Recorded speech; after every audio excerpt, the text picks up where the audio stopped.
चुनाव आयोग की प्रेस कॉन्फ्रेंस होनी है, 12:30 बजे ये प्रेस कॉन्फ्रेंस होनी है। मतगणना से पहले ये प्रेस कॉन्फ्रेंस होगी। सभी की नजर क्योंकि पहली बार ऐसा हो रहा है कि वोटिंग के बाद और मतगणना से पहले प्रेस कॉन्फ्रेंस हो रही है। तो ये बड़ी खबर आपको बता दें कि किस तरीके से चुनाव आयोग की तरफ से ये प्रेस कॉन्फ्रेंस की जा रही है। 12:30 बजे का वक्त है जब ये प्रेस कॉन्फ्रेंस होगी चुनाव आयोग की। आज से पहले कभी भी ऐसा नहीं हुआ कि वोटिंग के बाद प्रेस कॉन्फ्रेंस बुलाई गई हो। 1952 से लेकर अब तक किसी भी लोकसभा चुनाव के दौरान आयोग ने वोटिंग के बाद रिजल्ट से पहले कभी प्रेस कॉन्फ्रेंस नहीं की। इससे पहले चुनाव आयोग ने 16 मार्च को प्रेस कॉन्फ्रेंस की थी। आपको बता दें इसमें लोकसभा और 4 राज्यों के विधानसभा चुनावों की तारीखों का ऐलान भी किया गया था। और जो जानकारी मिल रही है सूत्रों के हवाले से ये आपको बता दें कि चुनाव आयोग इस प्रेस कॉन्फ्रेंस में 4 जून को होने वाली मतगणना को लेकर कुछ नई जानकारी साझा कर सकता है। तो बिल्कुल शिखा, एक तरफ जहां मतगणना को लेकर पूरा देश इंतजार कर रहा है, तो वहीं दूसरी तरफ कांग्रेस के नेता लगातार आरोप लगा रहे हैं इलेक्शन कमीशन पर। बड़ा आरोप कांग्रेस की तरफ से सामने आया है, जहां पर जयराम रमेश ने मतगणना से पहले इलेक्शन कमीशन को निशाने पर लिया है और कहा है कि इलेक्शन कमीशन पर उन्हें भरोसा नहीं है। यह बड़ी खबर आपको बता दे, जयराम रमेश बड़े नेता कांग्रेस के, उन्होंने इलेक्शन कमीशन पर भरोसा नहीं जताया है, जिसके बाद अब जयराम रमेश सवालों के घेरे में हैं।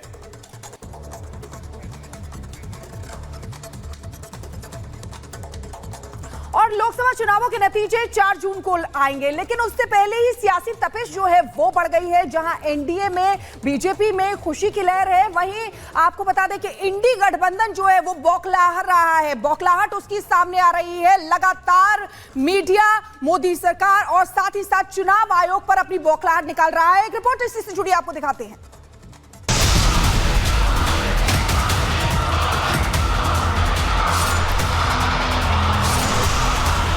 हम एग्जिट पोल नहीं है, इसका नाम मोदी मीडिया पोल है। ये मोदी जी का पोल है, फैंटेसी पोल है उनका। लोकसभा चुनाव का महायज्ञ पूरा हो चुका है। मोदी एक बार फिर प्रचंड जीत की लहर पर सवार नजर आ रहे हैं। 4 जून को नतीजों से पहले आए एग्जिट पोल से जहां बीजेपी का जोश हाई है, तो वहीं इंडी गठबंधन के नेता एग्जिट पोल को नकारते नजर आ रहे हैं। मोदी जहां अगले टर्म की तैयारियों में जुट गए हैं, वहीं राहुल सच्चाई से मुंह मोड़ रहे हैं, अनर्गल बयान दे रहे हैं। इतना ही नहीं, मीडिया पर भी सवाल खड़े कर रहे हैं। हम एग्जिट पोल नहीं है, इसका नाम मोदी मीडिया पोल है। ये मोदी जी का पोल है, फैंटेसी पोल है उनका। ये विपक्ष है, इन्हें एग्जिट पोल पर भरोसा नहीं, इन्हें देश की मीडिया पर भी भरोसा नहीं, इन्हें ईवीएम पर भी भरोसा नहीं है। और एक बार फिर मोदी सरकार बनता देखकर इनका भरोसा चुनाव आयोग से भी उठ गया है। फाइनल नतीजे आने अभी बाकी हैं, लेकिन विपक्ष की बौखलाहट खुलकर सामने आ गई है। विपक्ष की सोच और मोदी के विजन में जमीन आसमान का अंतर है। एग्जिट पोल के नतीजे देखकर जहां इंडी गठबंधन के नेता अपना आपा खो रहे हैं, तो वहीं नरेंद्र मोदी अगले 100 दिनों का रोड मैप तैयार करने में जुट गए हैं। रविवार को पीएम आवास पर बीजेपी की अहम बैठक बुलाई गई। सूत्रों की माने तो रविवार को ही बैठक में पीएम मोदी ने अगले 100 दिनों की तैयारियां की, जिसके तहत मोदी 3.0 में पहले 100 दिनों के फैसले का ड्राफ्ट तैयार किया जा रहा है। माना जा रहा है कि अगस्त में मोदी कई बड़े फैसले ले सकते हैं। उससे पहले जुलाई में आम बजट भी पेश किया जा सकता है। मोदी के नए टर्म में अगले 30 दिनों के भीतर आर्मी चीफ की भी नियुक्ति की जा सकती है।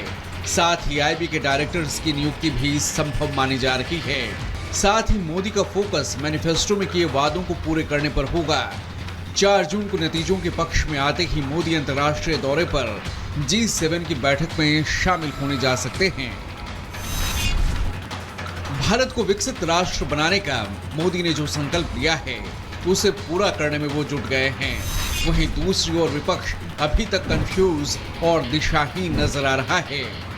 एग्जिट पोल पक्ष में नहीं आए तो विपक्ष की अनर्गल बयानबाजियां शुरू हो गई। गृह मंत्री पर आरोप लगा रहे हैं, चुनाव आयोग पर आरोप लगा रहे हैं, लेकिन किसी भी आरोप का ना तो आधार है और ना ही सबूत। Why are you so much frustrated, Rahul ji?